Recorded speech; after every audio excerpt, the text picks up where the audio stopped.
누가복음 17장에 보면 예수님께서 예루살렘으로 올라가시는 길에 갈릴리와 사마리아 사이로 지나가시다가 한 마을에 들어가십니다.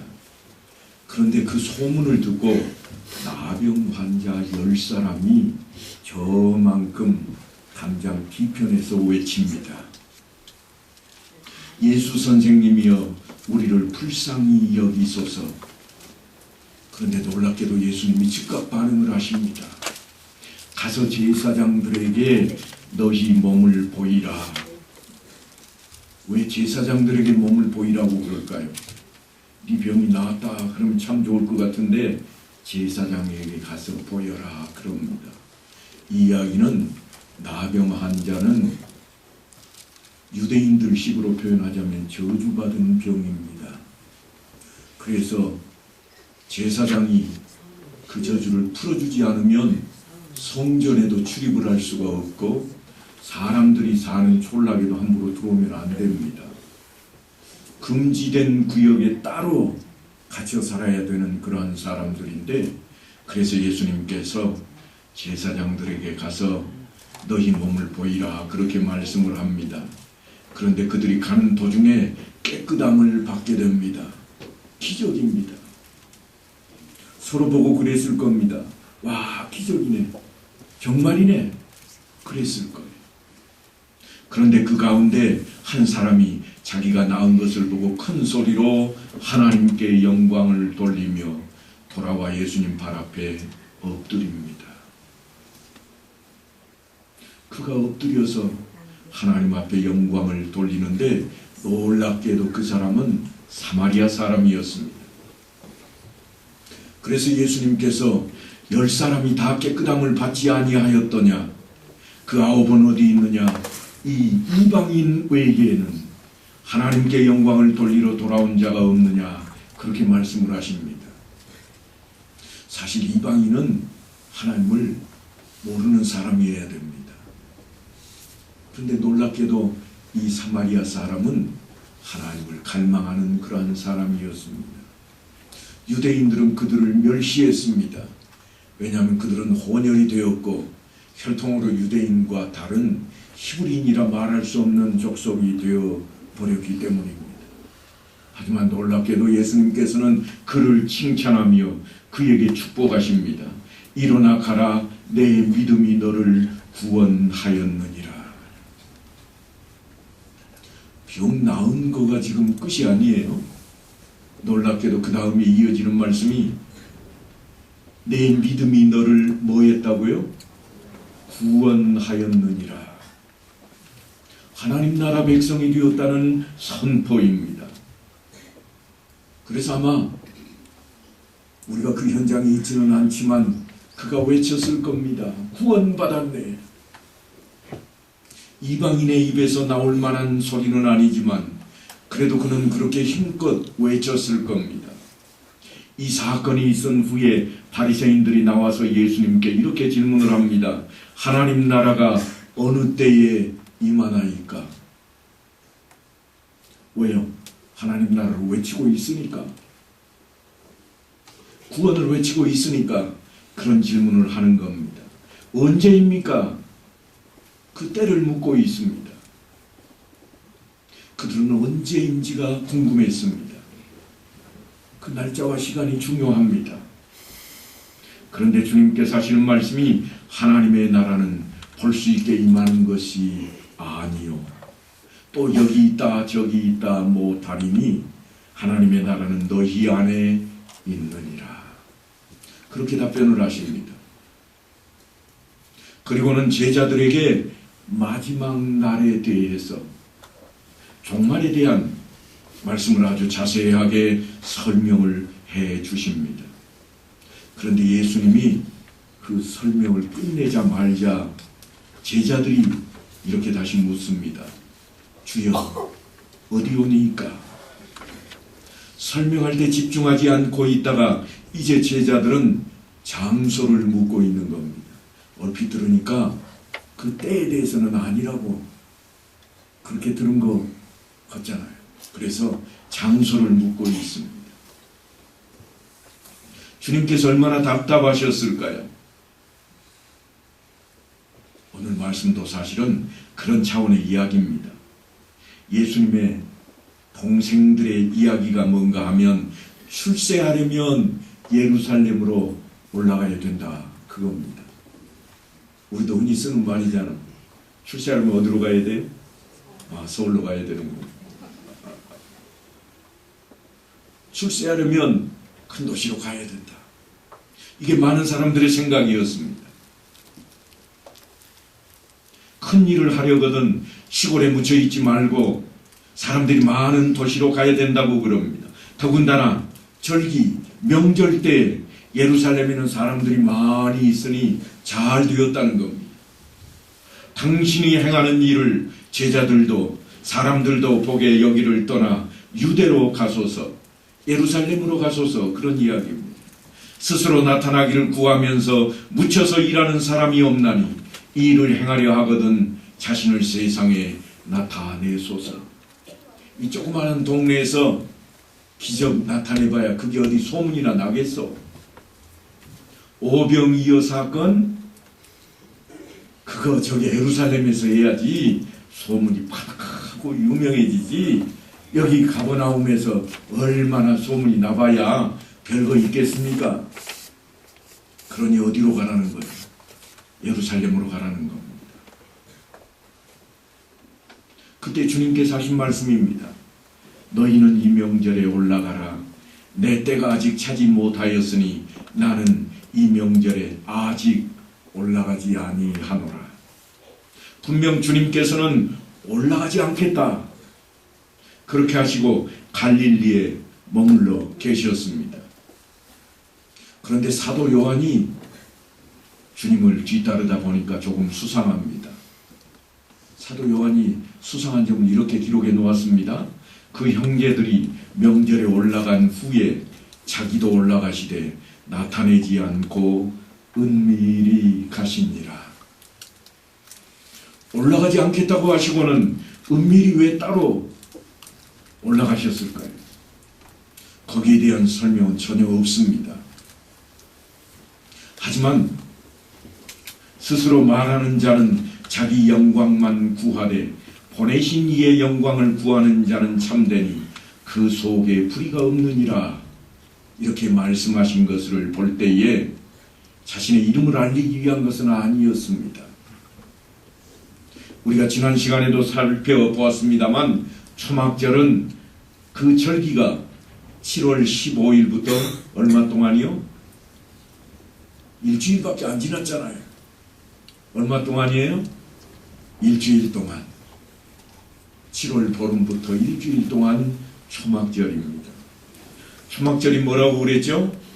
이스라엘 백성들이 광야 40년 동안에 하나님 말씀에 불순종했던 것을 뉘우친 사건, 그래서 다시 훈련받았던 그때를 기억하며 지금도 그들이 지키고 있는 절기입니다. 사도 요한이 그 분위기를 열심히 리포트하고 있습니다. 가만히 보니까 명절 중에 유대인들이 예수를 찾으면서 그가 어디 있느냐 그럽니다. 그리고 사람들의 반응을 보니까 예수님에 대해서 수근수근 거리는데 어떤 사람은 좋은 사람이라 그러고 어떤 사람은 아니라 무리를 미혹한다 그럽니다. 그런데 이 사람들이 아주 조심하고 있습니다. 뭘 조심하고 있는가 하면 유대인들을 두려워함으로 드러나게 그에 대하여 말하는 자가 없더라. 여기 유대인은 자기 유대인들에 대한 그런 표현이 아니라 열심당원들을 표현하고 있는 단어입니다. 열심당원들은 어떤 사람들인가 하면 율법을 조금이라도 어기는 사람이 있으면 잡아다가 때리고 옥에 가두고 심하게는 죽이기까지 하는 그런 사람들입니다. 우리가 성경에서도 그런 내용들을 쉽게 살펴볼 수가 있는데 스데반이 현장에 잡혀서 돌에 맞아 죽는 사건이 다름 아닌 이 사람들 소행입니다. 그래서 사람들이 조심합니다. 말 잘못했다가는 잘못하면 얻어 터지거나 끌려가기 십상이니까. 바로 그때 절기의 중간쯤 되어서 주님이 성전에서 사람들을 가르치십니다. 일반인들이 성전에 언제 들어갈 수 있다고요? 1년에 3차례. 절기 때마다 일반인들이 성전 안에까지 들어갑니다. 뭐하러 들어가는가 하면 절기를 지키러 들어가는 거예요. 예물을 가지고 성전 뜰 안으로 들어갑니다.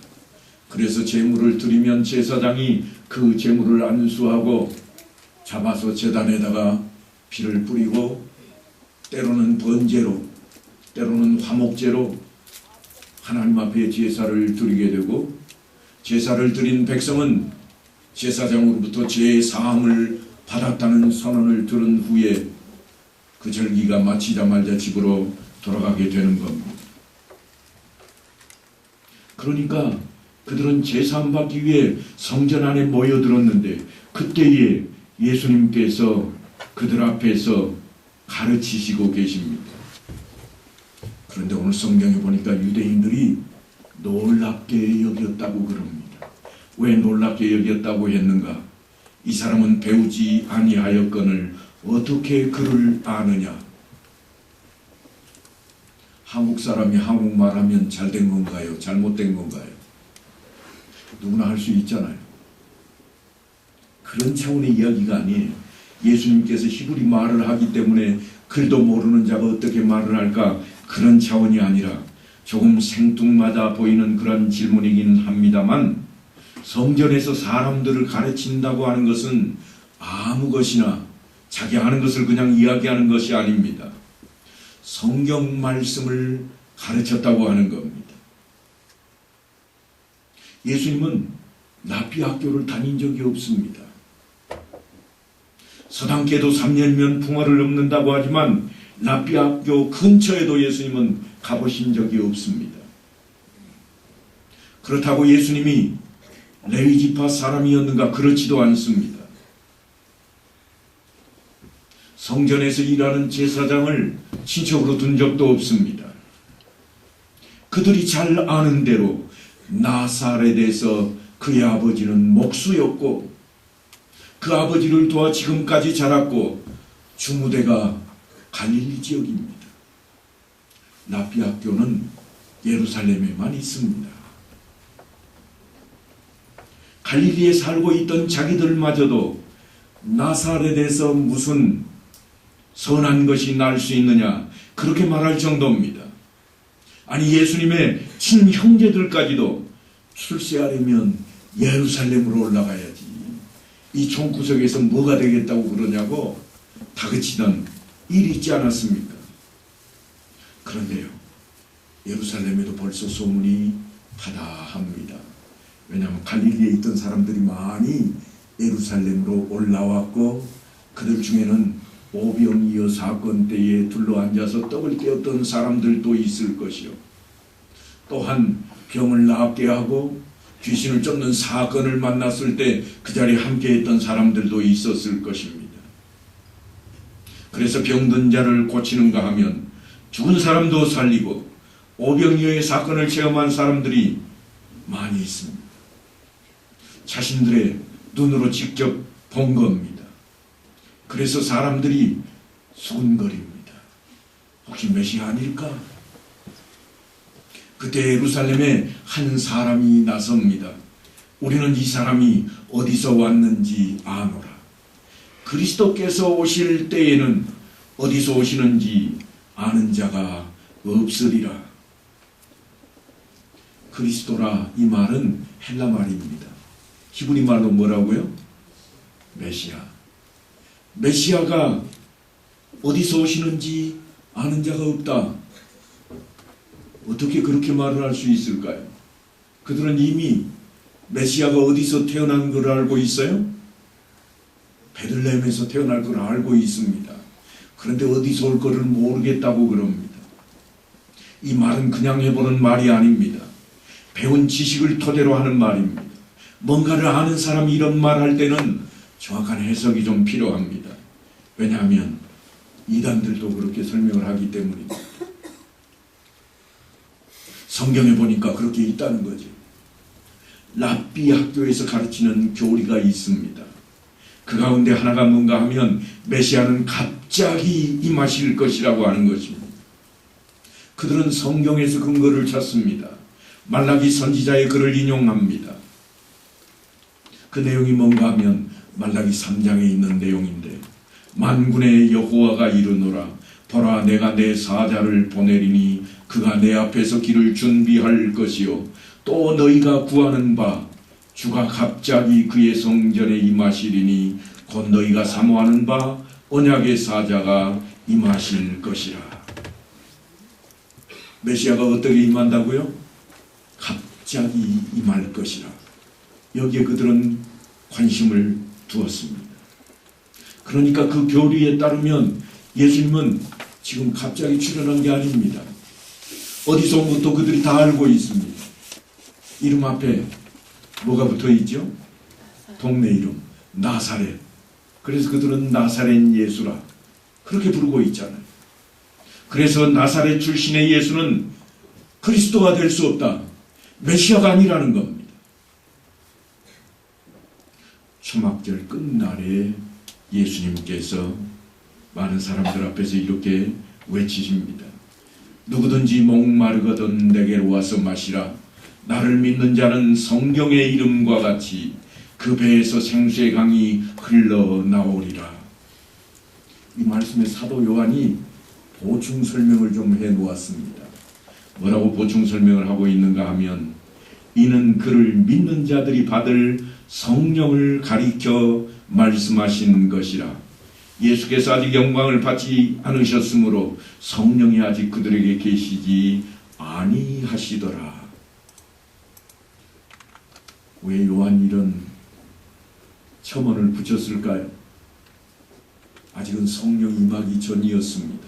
그때 그 말씀을 들었는데 나중에 이 성경을 기록할 때쯤 돼서 뒤돌아보니까 예수님께서 그래서 이 말씀을 하셨구나. 사도 요한 자신마저도 그때서야 깨닫고 뒤에다가 첨언을 붙이고 있는 겁니다. 그런데 그 말씀을 들은 사람들이 또 웅성거립니다. 어떤 사람은 그래서 선지자라, 또 어떤 사람은 그리스도라, 그렇게 다시 한 번 더 웅성거립니다. 그러자 한편에서 이렇게 말을 합니다. 그리스도가 어찌 갈릴리에서 나오겠느냐. 성경에 이르기를 그리스도는 다윗의 씨로 또 다윗이 살던 마을 베들레헴에서 나오리라 하지 아니하였느냐. 성경을 좀 아는 사람입니다. 그러니까 이들은 지금 예수님을 그리스도로 메시아로 볼 수 없다고 뭔가 알만한 사람들이 그렇게 이야기를 하고 있습니다. 다시 말하면 종교적으로 볼 때 지도자 정도 되는 분들의 말씀이 그렇게 이야기를 하니까 일반 백성들은 뭐라고 할 말이 없는 겁니다. 구약 성경을 좀 한번 찾아보겠습니다. 먼저 나단 선지자가 다윗에게 전한 여호와의 말씀인데요. 내 수완이 차서 내 조상들과 함께 누울 때에 내가 네 몸에서 내 씨를 내 뒤에 세워 그의 나라를 견고하게 하리라. 다윗의 씨로부터 오겠다는 말씀이 이처럼 있습니다. 이게 사무엘서에 나오는 이야기였고요. 미가서에는 보면 미가 선지자가 이렇게 기록해 두었습니다. 베들레헴 에브라다야 너는 유다 족속 중에 작을지라도 이스라엘을 다스릴 자가 네게서 내게로 나올 것이라. 그러니까 조금 전에 그렇게 이야기하는 사람은 이 성경을 어느 정도 통달한 사람입니다. 꽤나 성경으로 볼 때 유식한 사람입니다. 또 다른 사람들도 있습니다. 그들은 예수님이 메시아가 분명해 보인다고 이렇게 이야기합니다. 무리 중에 많은 사람이 예수를 믿고 말하되 그리스도께서 오실지라도 그 행하실 표적이 이 사람이 행한 것보다 더 많으랴. 다시 말하면 메시아가 오셔도 이보다 많은 표적을 드러내지 않을 거야.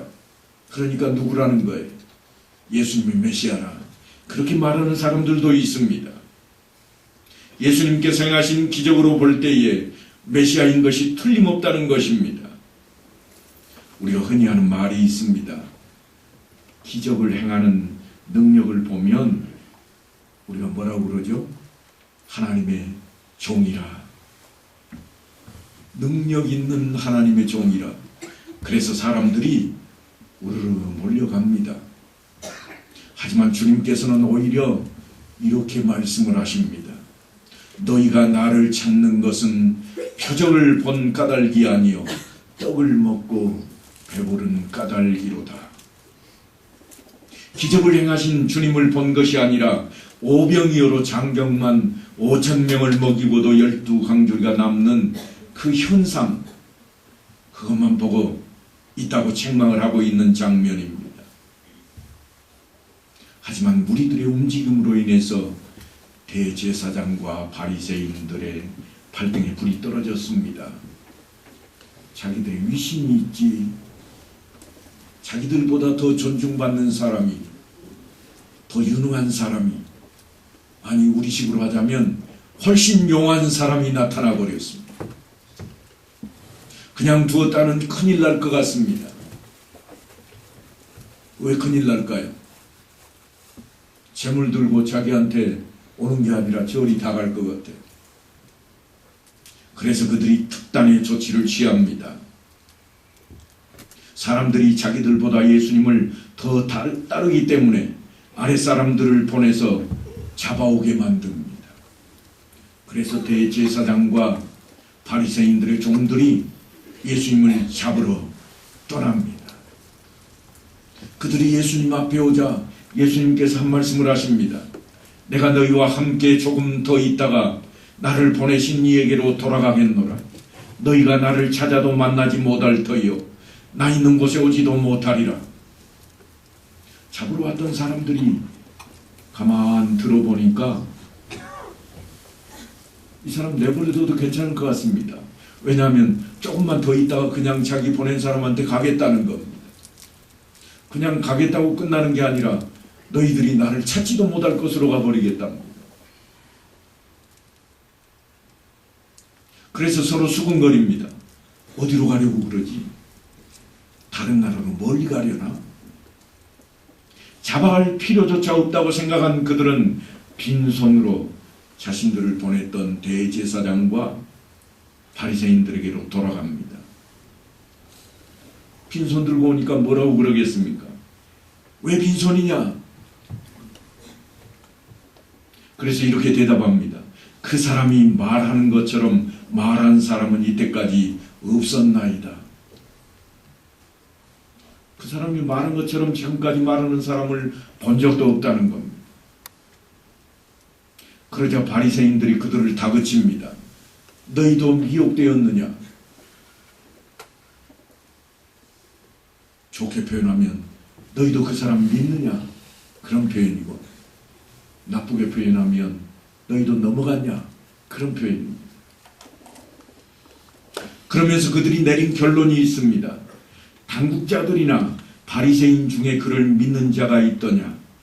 율법을 알지 못하는 이 무리는 저주를 받은 자로다. 자기들이 아닌 예수를 믿는 자들은 다 율법을 알지 못하는 사람들이고 저주받아야 할 사람들이라고 그럽니다. 그 말을 듣고 전에 예수님을 조용히 찾아왔던 한 인물이 있습니다. 그가 누군가 하면 니고데모입니다. 그는 사내들인 공예 회원이었는데요. 그가 예수님을 편드는 것 같은 그런 한마디를 합니다. 우리 율법은 사람의 말을 듣고 그 행한 것을 알기 전에 심판하느냐? 그러자 대제사장들이 뭐라고 그러는가 하면 너도 갈릴리에서 왔냐? 그럽니다. 요즘 흔히 쓰는 말로 뭔가 하면 너도 종북이냐? 그런 말이에요. 한패라는 거죠. 그런 의미입니다. 너도 빨갱이냐? 제가 몇 년 전에 태국에 있는 목회자들 재교육을 위해서 한번 나갔던 적이 있는데요. 거기 나갔더니 현지 목회자들 얘기가 아니라 우리 한국 사람들, 교민들이 하는 이야기가 뭔가 하면 제가 빨갱이라 그럽니다. 저보고 빨갱이래. 왜요? 전라도에서 왔으니까. 뭐라고 그러는가 하면 이렇게 말을 했습니다. 촛불 시위를 해서 대통령을 탄핵하고 정권을 차지한 현 정권은 나라를 망하게 하는 사람들이다. 호남 지역 사람들은 다 빨갱이다. 그러더라고요. 여기 있으니까 우리가 웃고 있죠. 뿐만 아니라 태극기 부대에 참여하지 않는 사람들은 나라 팔아먹는 매국노들이래요. 왜냐하면 태극기는 우리나라를 상징하는 국기잖아요. 그러니까 태극기를 안 들고 촛불이나 들고 그렇게 하는 사람들은 다 빨갱이라고, 그런 이야기를 제가 들었던 적이 있습니다. 깜짝 놀랐습니다. 나라 망할 거라고 그랬는데 아직까지도 보니까 우리나라는 건재합니다. 그리고 아무리 저를 살펴봐도 빨개 보이지는 않습니다. 그때 제가 태국에 갔다가 돌아오니까 우리 권사님들이 저를 보고 그러시더라고요. 목사님 까매지셨네요. 그러면 껌둥이라고 해야지 왜 빨갱이라고 그러는지 모르겠어요. 그런 이야기예요. 자신들의 기준을 절대화시키면 그렇게 바뀌어버리는 겁니다. 성경 내에 있는 바리새인들이 율법 때문에 그렇게 바뀌어가고 있습니다. 그렇게 시끌시끌했던 초막절 마지막 날에 해가 떨어지고 날이 저물어 갑니다. 그래서 다 각각 집으로 돌아가고 그렇게 요한복음이 마지막 7장을 마감하고 있습니다. 해는 지고 어두운데 그들은 각자 집으로 돌아가면 무슨 생각을 했을까요? 메시아는 언제 오시려나?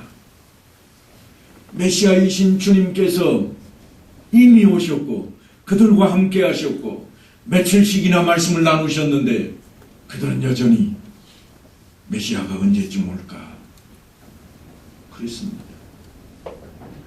초대교회 때에는요, 영지주의라 하는 이단이 있었습니다. 영지주의가 뭔가 하면 영적이고 신비한 지식을 뜻하는, 헬라어로 말하면 그노시스라 하는 것인데, 사람이 영은 선하고 육체는 악하다. 이게 영지주의입니다. 그러니까 정신은 고상하지만 사람 육신은 저주받은 것이기 때문에 아무렇게나 쓰고 멋대로 사용해도 된다고 생각하는 것이 영지주의입니다. 헬라 철학을 바탕으로 해서 하나님과 예수님에 대한 글도 많이 그들은 써놓았습니다. 그들이 하나님에 대하여라고 하는 수많은 지식적인 학문을 전개했고 무수한 글과 장황한 설명들을 만들어냈습니다.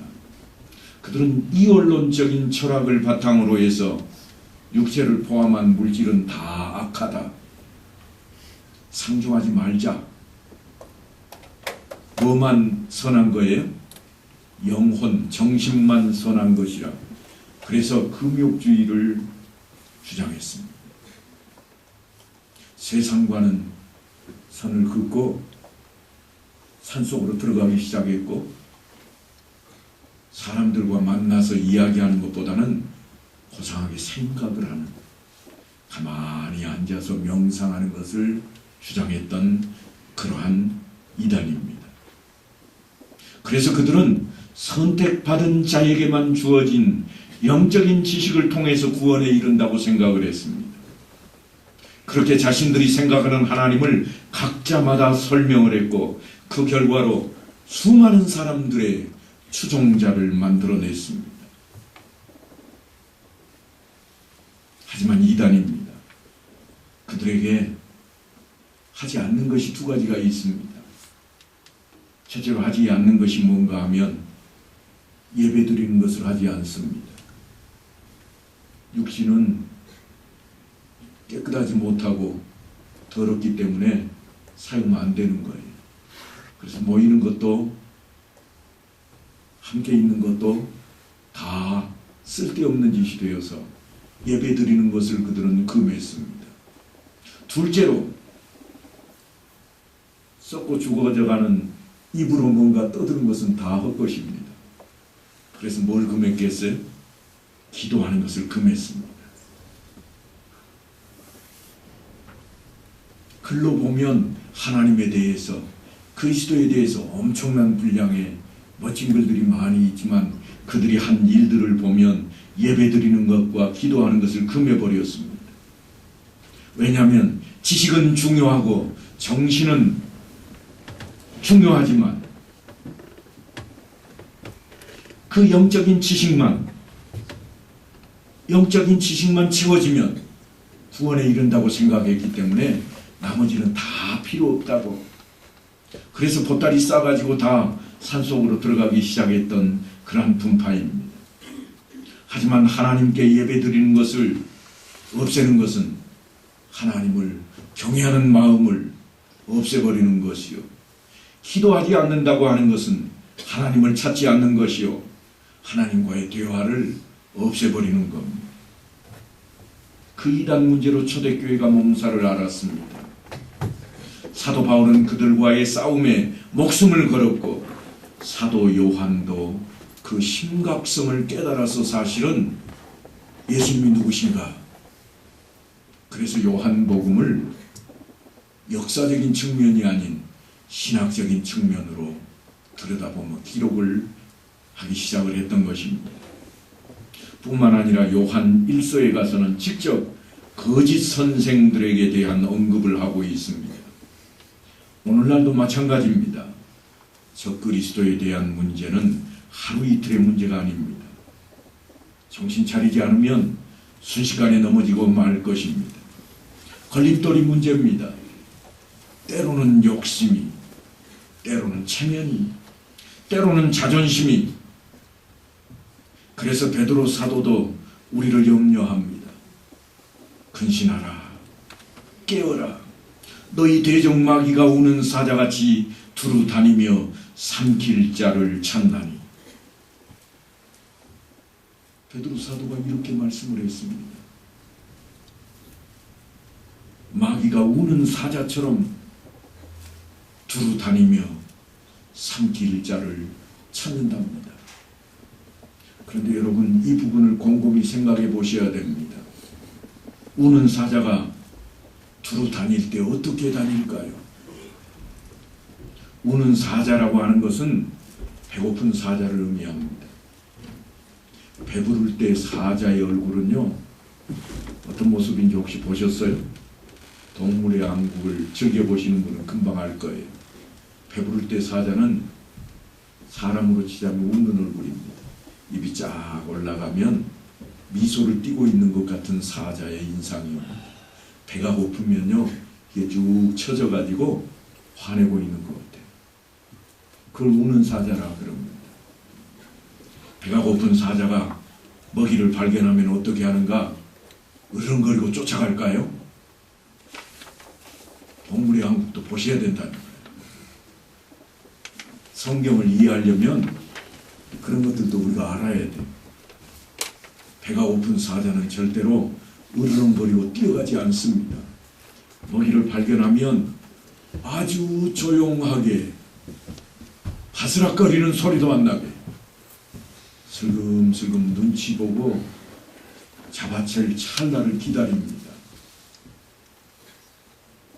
고양이과 하거든요. 고양이 걸어갈 때 발걸음 소리 들어보셨나요? 발바닥이 두툼하니 웬만한 거 부딪혀가지고 소리도 안 납니다. 사자도 마찬가지예요. 바스락거리도 그런 소리조차도 들리지 않습니다. 순식간에 뛰쳐나갈 때 보면 벌써 먹이를 낚고 채버린 이후입니다. 우는 사자가 두루다니며 삼킬 자를 찾나니, 이 말씀은 그렇게 순식간에 우리를 쫓아오는 것이라. 소리나게, 엄청나게 사납게 쫓아오는 게 아니라 소리 소문 없이 사소한 가운데 그렇게 우리를 잠식에 들어옵니다. 사랑하는 성도 여러분, 이제 우리 자신을 좀 돌아봐야 할 때입니다. 예수님의 형제들만 문제가 아닙니다. 더욱이 초대교회만의 문제도 아닙니다. 예수님을 바르게 알아야 바른 믿음이 생성됩니다. 예수님을 잘못 알면요, 예수님께서 말씀하신 것처럼 기적만 보고 쫓아다니는 사람이 되어버리고 맙니다. 많은 무리들이 예수님을 쫓아왔습니다. 많은 무리들이 예수님 주변에 몰려들었습니다. 주님께서 그들을 향해서 내가 참 떡이라, 나를 먹는 자는 영원히 살겠다고 말씀하실 때 그 무리들은 순식간에 흩어졌습니다. 오병이어 사건을 체험했던 인물들입니다. 기적을 보았던 사람들입니다. 그런데 그들은 예수님을 기적을 베풀던 자로 취급한 게 아니라 정신병자로 생각했습니다. 나를 먹는 자가 영원히 살 것이라는 말씀에 그들은 식인종이 되기 싫어서 다 보따리 싸가지고 돌아가 버리고 말았습니다. 예수님을 잘못한 겁니다. 예수님의 제자들만 남았습니다. 너희도 가려느냐? 그게 주님의 말씀입니다. 그때 따르던 제자들은 영생의 말씀이 여기 있사온데 우리가 어디로 가오리까? 예수님을 제대로 한 표현입니다. 우리도 마찬가지입니다. 동일합니다. 기적을 보고 예수 믿겠다고 예배당에 나온 사람들은 뭔가 사건이 터지면 별 볼 일 없다고 차버리고 갈 겁니다. 우리 자신도 그럴지 모릅니다. 내가 바라고 소망하는 걸 이루지 못하면 그렇게 될 수가 있습니다. 하지만 예수 그리스도를 똑바로 알게 되면, 바르게 알게 되면 어떤 일이 떨어져도 그렇지 않다고 하는 겁니다. 예수 그리스도를 바로 알아야 됩니다. 그것을 우리는 믿음이라 그럽니다. 믿음은 들음에서 나며 들음은 그리스도 예수의 말씀이라. 예수 그리스도의 말씀을 통해서 믿음이 우리 안에 들어설 것이요, 그리스도를 제대로 알지 못하면 우리가 믿음을 가졌다고 말로는 하지만 우리 행동은 다른 데가 있고 말 겁니다. 사랑하는 성도 여러분, 이제 우리가 바르게 알고 바르게 살아야만 합니다. 바르게 알지 못하면 잘못된 길을 가면서조차도 잘못 가는 것조차 모릅니다. 우리가 무엇을 믿는지 바른 신앙을 통해서 택하심을 받은 자답게 그렇게 살아가는 성도들의 삶이 다 되시기를 간절히 축원합니다.